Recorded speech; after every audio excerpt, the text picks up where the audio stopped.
Yuting Liu from Look, which is a Taiwan-based app that deals with identifying callers. I guess you'll give us a better explanation, and we'll talk a little bit about what the application is for directory publishers. Hi. Hi, my name is Yuting, and I'm with Global Business Development at Look, and we're an app development company based in Taiwan, and I currently head the office here in Bangkok. So what we are basically, essentially, is we have one app right now. Our marquee app is called Who's Call. And so some of our key features of our app is instant caller identification. So when a call comes in and it's not in your contact list, we can identify right away who it is. So say today, Hyatt tells you your reservation for 2 tonight, and we can tell you that, okay, right when it calls you, usually it'll just be a number because you don't have the number in your contact list, but it'll actually say Hyatt when it shows up. So how we're able to do that is we have our database, and these databases we have Yellow Page partners from around the world, and we have internet search results, and we also have user-generated content. So apart from business listings and Google Internet search results, we also have users helping us generate content. And what that means is, say today, a telemarketer calls you and tries to sell you an insurance because they have your credit card information. And so you can tag this number and say XX Bank Insurance. So next time that number calls me, and I see it ringing on my phone, I can choose just not to pick up that phone up. So very convenient. I get two to three calls a day, and I just choose not to pick those phone up. And we can also block these numbers if you wish. So you can just say, okay, I don't want to even see these numbers anymore. I don't even want to let it go into voicemail. So I can choose to block these calls. I can choose to block these SMS. And with SMS, I can do keywords. So say, for example, I want to block all SMSs that has the tag bank. Okay, you probably don't want to do that because they might be your own bank telling you that your account is up. But that's just for an example. You can say, I want to block all taxi ads. That's a big thing in Korea. I want to block all massage parlor ads, for example. So those are things we can do. And so this is what happens when a call comes in. And so we're only on the Android and the Windows Phone at the moment. We're working hard on Apple. So right now, as you can see, in Taiwan is a big thing. We have a lot of fraud calls, and what that means is you have these scammers, and they would call you, and I'm no kidding, but they would say, okay, we have your son, so please give us 200,000 in the next 2 hours, or we'll kill your son. These are phone calls that we would get in Taiwan. And even I would get them, and be like, okay, I don't have a son. Scam seems like a light way of describing that. But Yeah. Hey, but if they get just one mom who actually believes in it, they're done for the week, right? So to the very left, we have fraud calls. So that's what happens when you actually see, what we identify as fraud calls. And I can tell you, the algorithm behind how we make these assumptions. It's actually very interesting. And we have business corporations, and these are from Google and from partners we have around the world, and also restaurant listings. So these are what shows up on your phone, and these are numbers that you don't have normally in your contact list. And so I thought, I'd tell a bit story about how our company came to be where it is today, and just put in context of what we believe, what we hold close to heart. And because the topic I was given today was how to win in the mobile world. And I feel like that's a really big topic. That's a topic for an entire conference on its own. So I thought I'd just talk about our story and, putting things in context and see, how we got to where we are today. So our founders actually, they started with just identifying a single problem. It was that one of our founders, he was a real estate agent. And he was, part-time. They were talking with his friends, and he had a phone call come in. And so he was talking with his friends, and before he picked up the phone, he was like, hey, can you actually just run a quick Google search for that number for me? And what we realized was that by Googling these numbers, we realized these numbers were listing, real estate listings on different pages. So there were forums with these numbers. These guys were selling probably secondhand items on different forums. So we realized, what if we were able to put that search result right on the incoming screen? That would be, something that would be very interesting to do.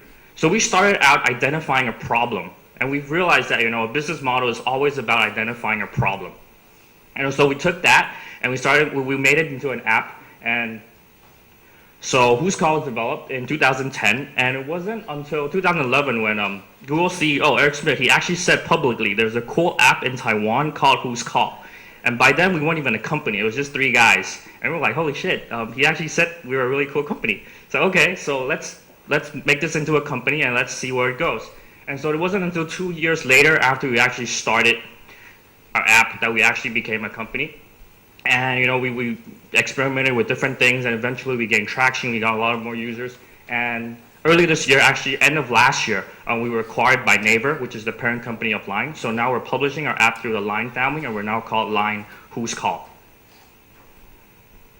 So this is where we are at today. Right now, we're able to identify about 3 out of 5 calls, or roughly about 50% in most countries. And these countries I will show in the next slide. So we have about 400 million calls we're able to identify each month, and 3,000 spammers. But more importantly, we have almost about 1 million numbers that we get in our database every day.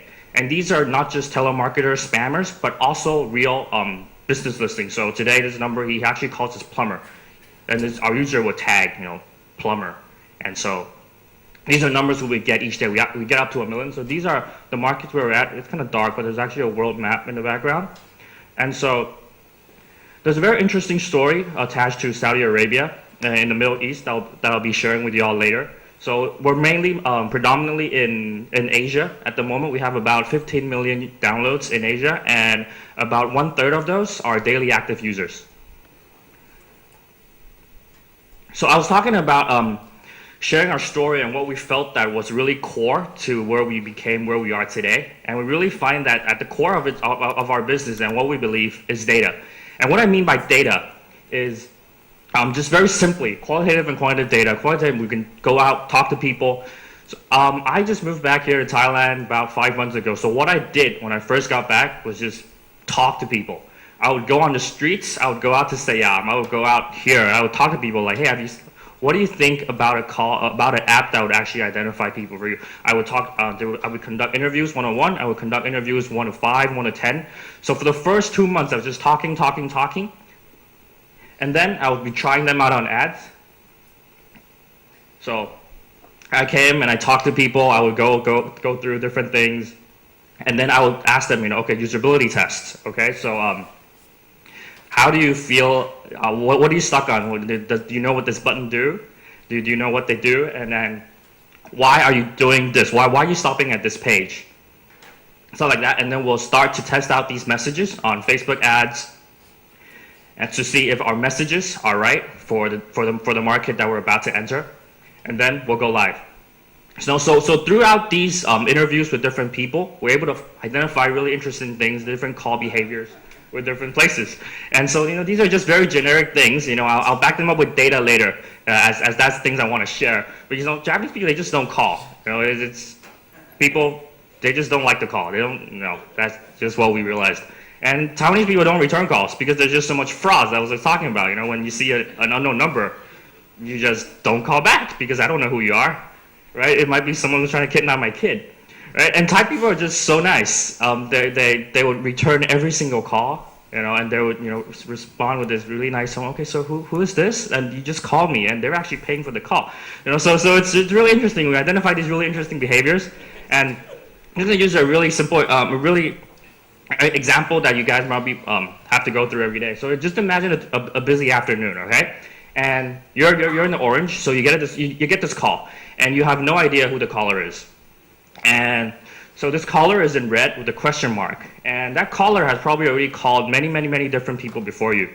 And so what we're able to do when this scenario happens and you actually have who's called installed in your phone is this, okay? So the red is fraud numbers, what we've identified as fraud numbers. And the blue is what we identified as telemarketing numbers.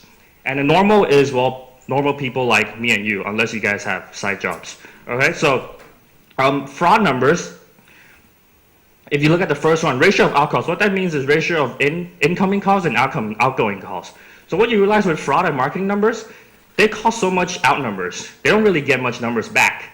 And you look at ratio of reoccurring opponents, with us, you probably just call your girlfriend, your family, your friends. But with fraud and marketing numbers, you're just calling random people every single day. Missed out calls, same idea. Duration of calls, if you're spamming someone and they hang up on you, the duration is going to be really short. ratio of working time calls. What that means is fraud and telemarketers, they work the same hours as we do. So you're not going to get a telemarketing call at 9 p.m. at night, right? So the ratio of working time call, that's an interesting indication as well. Ratio of out calls and contact books. Okay, so that's numbers you have in your contact books. So that's a very simple, some of the data points we have, in the back end of our app, just to identify how we're able to do what identifying fraud numbers and telemarketers. And so now it's no longer a question mark. We're able to identify that it is actually a telemarketer that's calling you. So what we like to do is we want to aspire to be a global contact network of trust. And what I mean by that is, when you get a number that you don't know, it's no longer a fear. It's no longer who it is, should I pick it up or should I not? But rather, and you can actually prepare yourself to see who it is. And we're looking at working with different Yellow Page partners to see how we can bridge that gap between the unknown and the known. So, we'll be discussing in depth later about how we can bridge that gap. So that would be a short presentation on the features and how we came to where we be today at GoGoLook. Thank you. Thank you. So I get the app to know when to pick up the phone, essentially. So I get the app as a user to know when I should pick it up and when I should ignore it. Yeah, exactly. That's the quick explanation. Yeah. So just to help me understand what a Yellow Pages publisher is, how it's going to go to market with your app. Okay. So with Yellow Page listings, especially with SMBs we see in Taiwan and also in Thailand, you have these businesses who would list their company on the register as, say, Yuting Holdings. But what they're actually managing is perhaps a store on Line Shop or on any e-commerce site or actually a noodle stand out front. So you have that difference between what they're registered as and what they're actually selling and what consumers and users actually know.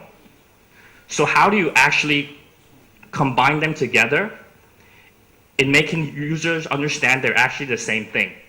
And because we have so much users helping us generate our numbers or what they're registered with, but what they're buying as consumers is what they know, and how do we bridge that is what something our app can help with. So I'm still not clear how the Yellow Page publishers would participate, except to, so let's say I get a call and it says Charles Lachlan Limited, but I know he's a guitar teacher. So I would put in he's a guitar teacher, great Yes, guitar I'm teacher. actually not. So you're trying to build kind of a consumer-built description of all these numbers out there. That is one thing we're able to do. Yeah. That's something we're experimenting with. And that is an information we can relay back to our Yellow Right. Page partners. So I'm trying to figure out where you guys make money or how you might make money. And I'm also trying to figure out, let's say he calls me and he's trying to sell me something. Okay. And he keeps calling me. Guitar lessons, I believe. What's that? I'm selling you guitar lessons. Yeah, he's selling me guitar lessons. And I write annoying guitar teacher. Okay. Now when he calls you, it comes up and it says annoying guitar teacher. That's pretty interesting. The sort of implications of that. Can you talk Okay. about that? So I'll first answer your second question and then I'll move back Okay. to our business model. So with tagging, a very intuitive question you would find is, okay, so what if I just spam this guy? It's like, this guy is a bad guy, right? So what we're able to do in our back end is we don't automatically put up the number as the first listing when someone tags it. We have different factors we factor in. Say, for example, the number of people that actually agree with you that he's a bad guitar teacher. Not just based on what I annoying. say. So one thing is just the number of people that agrees with you, and secondly, the duration. Is it a tag that got 10 tags within a minute, or you maybe just friends at the table tagging the number? Or maybe he called me 10 times and then I tagged and then you him with tagged that. it 10 times. Yeah. Or So the duration and the number and even locations. So these are things we factor in to determine if that is a legitimate tag. Okay. And back to the question of how we make our money. And so we had a paid version of our app before the acquisition. And so after, when we were also experimenting with different partners in Taiwan, there's one partner we're working with Taiwan is Takubin. That is the largest logistics in Taiwan. So what happens with that in Taiwan is when the delivery guy comes to your house and he says, your item is here. When he calls you,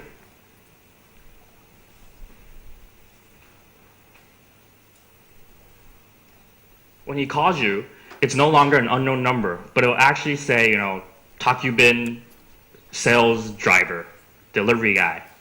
So that, in essence, helps them because they would increase pickup rates for unknown numbers. And it also saves time because as a user, even if you missed a call, you would be prompted to call back. So it saves time rerouting and saves time waiting. So that is a business partnership we have in Taiwan, and also we're working with since it's a company from Japan, so also in talks in Japan. And so, right now we're experimenting with different models because we're still focused on gaining as much users as we can at the moment. So with our different partners, it's a case-to-case basis. So you're following the model of get as many users as you can and let the business model happen down the road. Yes, that is essentially what I'm saying. That's okay. A question here in front.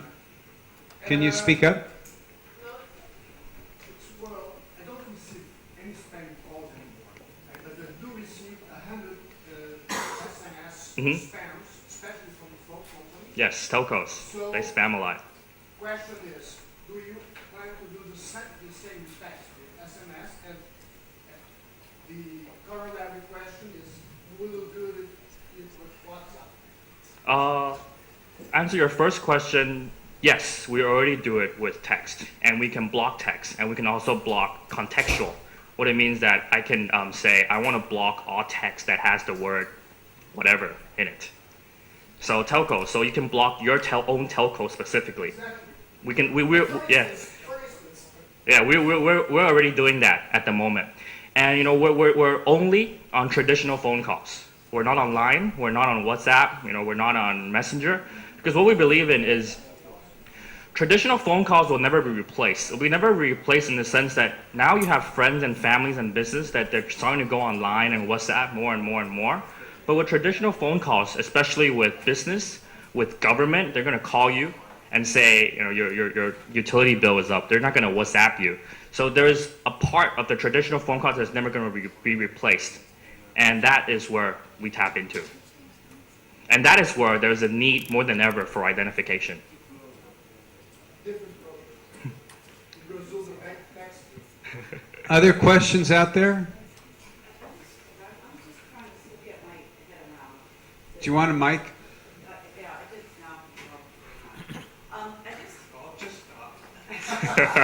Shut up, Kim. Okay. No, I'm just trying to get my head around the middle example because this is in Eastern Europe. This is a big problem. Okay, that companies are registered in names that absolutely have nothing to do with their services. Okay, and so how are you getting that original identification on that? Okay, because are you waiting till the user then identifies that, or how are you? I mean, how are you finding out what that company does? Our largest database right now is with Google Play's API. So that is where we get most of our information. And then we also have the different partners we work with. We also acquire different databases in different regions where we optimize our app. So in a sense, it's expensive stuff. So that's why we're only in the countries I mentioned just now. And other countries which had some growth, it's just all organic. So Google Play's APIs and partners we have locally. And so after we have that, we have users to build on that. Are you able to learn anything more about me based on my phone number? Because I know there are a couple companies in the U.S. that the phone number gets inbound.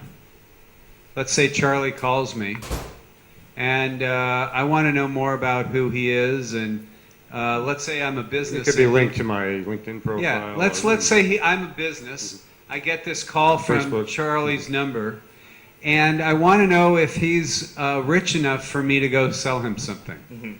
There's this whole sort of reverse. Yes. Are you guys doing that? There are other companies out there actually in the same space, and what they do is they would upload your entire contact list. So, for example, if you saved Charles as the bad guitar teacher, and Charles calls me, and I would actually see bad guitar teacher. So, these are things that some of our competitors out there in the space are doing, and that's something we've never done and we will never do. So, what we're doing at this moment is internet search results. And to answer your question, the second part is internet search result is actually a pretty amazing thing. If you just type in your number in the internet, you can find a lot of crazy things. Yeah. And these numbers, we're not overanalyzing these numbers. We're just picking them out through the internet. And what we realized is there was actually an incident in Taiwan where these politicians, they actually went on media to say whose call is a bad app because they're leaking my personal information, because it's showing up on their calls when they're calling to their Senate friends to play golf. But the thing was, when you look into their numbers, you realize, no, this is a Google search results, and it's actually the Senate that's leaking the information. It's not us. We're just doing Google searches. So, the You're internet, just exposing what's already out there. we're just putting it in a more accessible way. We have one more One question. more question out there? Provide number of statistics, number of users in each country, or number of the entry in your database. We have about 600 million numbers. We have about 600 million numbers worldwide, and I took out the percentages, but this is a chart of where we are, and these are our top 5 markets. And how about So Taiwan is about half.